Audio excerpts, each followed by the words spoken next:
साथियों, हमारे YouTube channel में आपका हार्दिक स्वागत है। सामान्य प्रबंधन की क्लास में आज हम यूनिट नंबर 5 की शुरुआत करते हैं। तो आइए हम आज शुरुआत करते हैं संगठन या ऑर्गेनाइजेशन की। तो आइए दोस्तों, बिना देर किए लेक्चर की शुरुआत करते हैं। संगठन, ऑर्गेनाइजेशन। संगठन व्यक्तियों का एक ऐसा समूह है जो अपने समान उद्देश्यों को पूरा करने के लिए उपलब्ध संसाधनों एवं मानवीय प्रयासों में इस प्रकार संबंध स्थापित करते हैं कि न्यूनतम प्रयासों से अधिकतम परिणाम प्राप्त किए जा सके। अब देखते हैं संगठन की परिभाषा।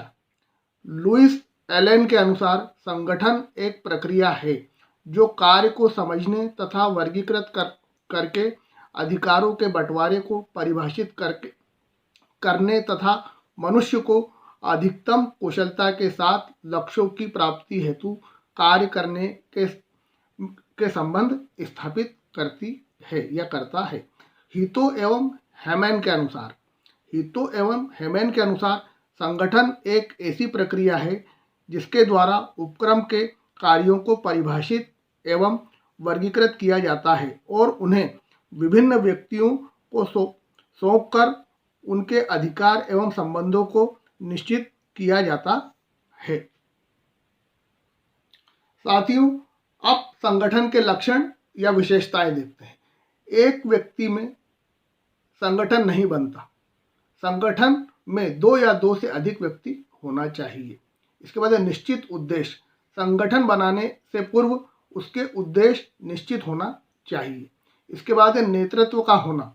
संगठन में कोई व्यक्ति नेतृत्व प्रदान करने वाला होना चाहिए ताकि संगठन का मानव समूह अनुशासन में रहकर अपने उद्देश्यों को पूरा कर सके। इसके बाद एकीकृत प्रणाली। किसी संगठन में कार्य की एकीकृत प्रणाली होना चाहिए जिससे संगठन के कार्य में एक रूपता रहे। उसके बाद प्रबंधकीय व्यवस्था।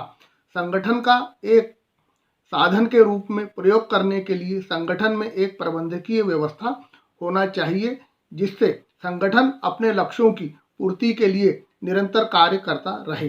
अगली है, संगठन में स्थायित्व पाया जाता है, उसे दीर्घकाल तक निरंतर कार्य करने हेतु प्रतिबद्ध होना चाहिए।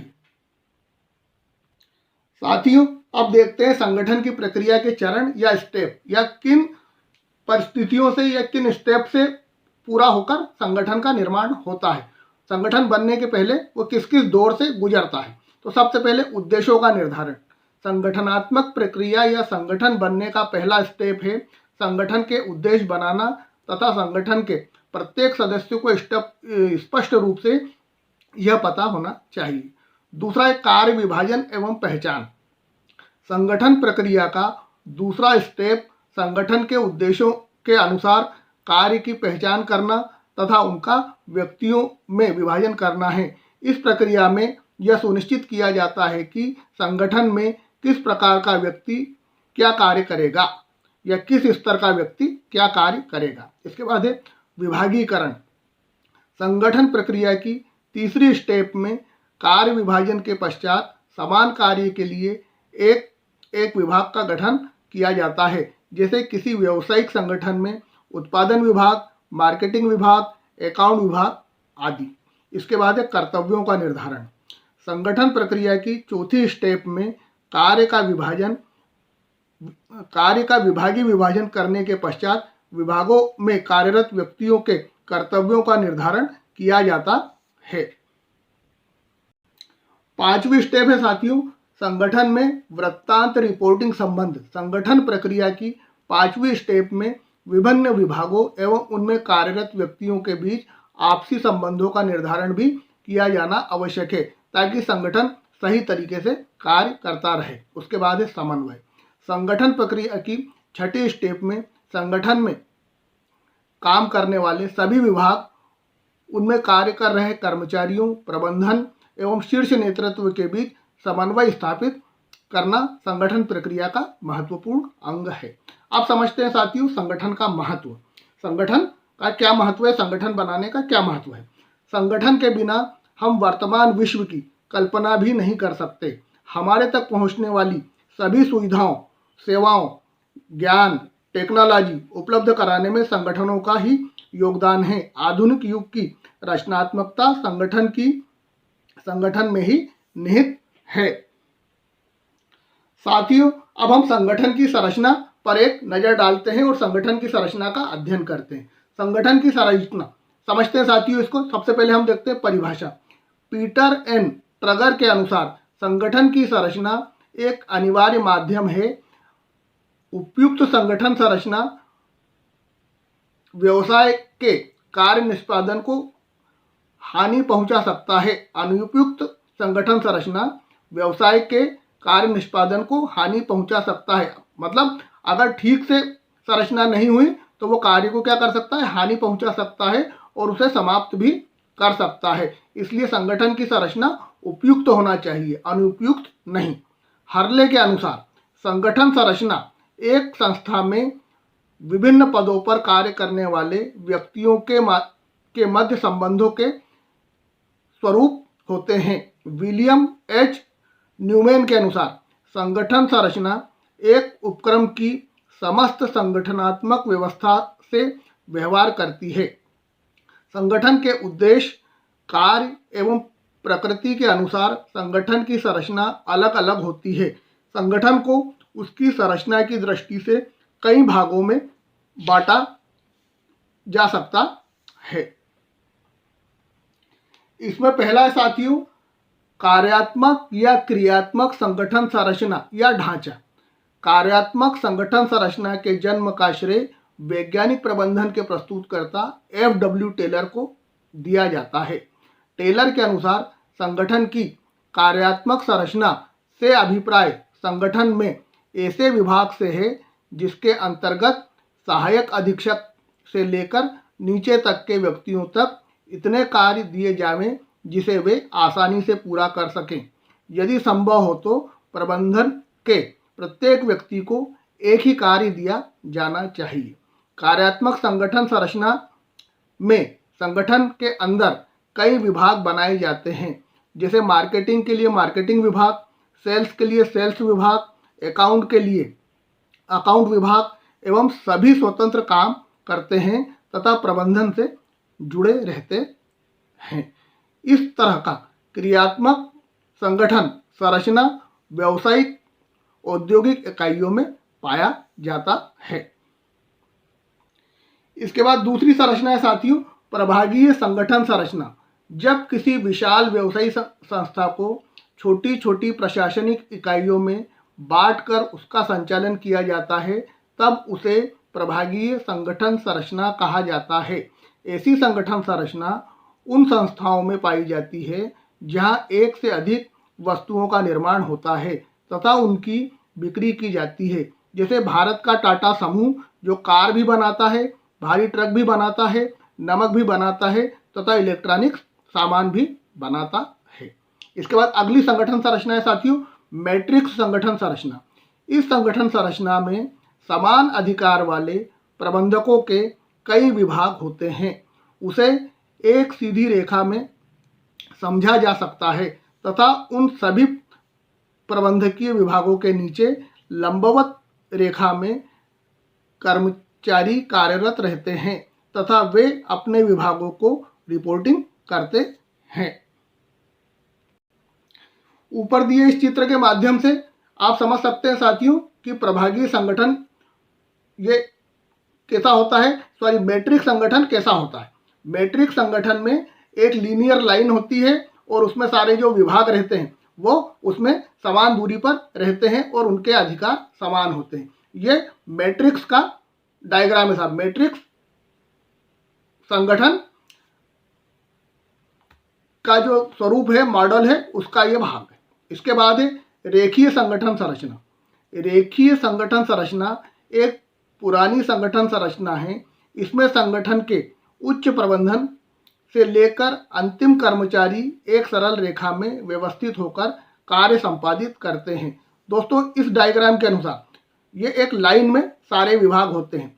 संचालक मंडल, महाप्रबंधक, विभागीय प्रबंधक, अधीक्षक, फोरमैन, पर्यवेक्षक, श्रमिक, ये सब, और आदेश ऊपर से नीचे तक आते हैं और दायित्व नीचे से ऊपर की ओर जाते हैं। इस प्रकार की यह संगठन संरचना होती है। प्रबंध विज्ञानी मैकफार्लैंड के अनुसार रेखीय संरचना में प्रत्यक्ष शीर्ष रेखा संबंध होते हैं जो प्रत्येक स्तर की स्थिति एवं कार्यों के ऊपर तथा नीचे के स्तर में संबंध स्थापित करते हैं। रेखा संगठन में प्रत्येक प्रबंधक अधीनस्थों पर सीधा अधिकार रखता है।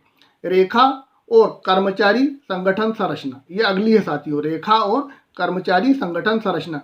रेखा संगठन की कमियों को दूर करने के लिए रेखा एवं कर्मचारी संगठन को अपनाया गया है। कूड्स एवं ओडोनेल के अनुसार रेखा अधिकारी किसी कार्य को करने का तथा विशेषज्ञ अधिकारी उसके बारे में सोचने का कार्य करता है। मूने के अनुसार संगठन में स्टाफ या कर्मचारी सेवा में आश्रय परामर्श में होता है जो अधिकारी या निर्देशन से भिन्न होता है। इस प्रकार यह कहा जा सकता है कि इस संरचना में संगठन द्वारा विशेषज्ञ की सलाह मानने की बाध्यता नहीं है। रेखा और कर्मचारी संगठन संरचना का डायग्राम देखिए साथियों। इसमें एक सीधी लाइन में तो मुख्य कार्यकारी लोग हैं तथा साइड में विशेषज्ञ हैं जो अपनी विशेषज्ञता के दम पर इन लाइन को क्या देंगे, परामर्श देंगे, परंतु यह लाइन इनके परामर्श मानने के लिए बाध्य नहीं होगी। अब साथियों देखते हैं संगठन की संरचना का एक और प्रकार होता है औपचारिक संगठन। इस संगठन में प्रबंधक के प्रत्येक स्तर पर अधिकारियों के अधिकारों, कर्तव्यों, उत्तरदायित्वों का स्पष्ट रूप से लिखित उल्लेख किया जाता है। ऐसे संगठन में अधिकारों का विवरण ऊपर से नीचे की ओर किया जाता है तथा संगठन संरचना का निर्माण संस्था के उद्देश्यों की पूर्ति के लिए किया जाता है। साथियों, औपचारिक संगठन को परिभाषित करते हुए चेस्टर बर्नार्ड के अनुसार जब दो या दो से अधिक व्यक्तियों की क्रियाओं को किसी निश्चित उद्देश्य की प्राप्ति के लिए जानबूझकर समन्वित किया जाता है तो ऐसे संगठन को औपचारिक संगठन कहते हैं। विरिच एवं कुंज के अनुसार औपचारिक संगठन में से तात्पर्य औपचारिक रूप से संगठित किसी उपक्रम में भूमिकाओं की सुव्यवस्थित संरचनाओं से है। लुइस एलन के अनुसार औपचारिक संगठन से तात्पर्य कार्य की समुचित ढंग से परिभाषित पद्धति से है जिसमें प्रत्येक के अधिकार, दायित्व एवं जवाबदेही को निश्चित परिमाप होता है। इसके बाद होता है साथियों अनौपचारिक संगठन।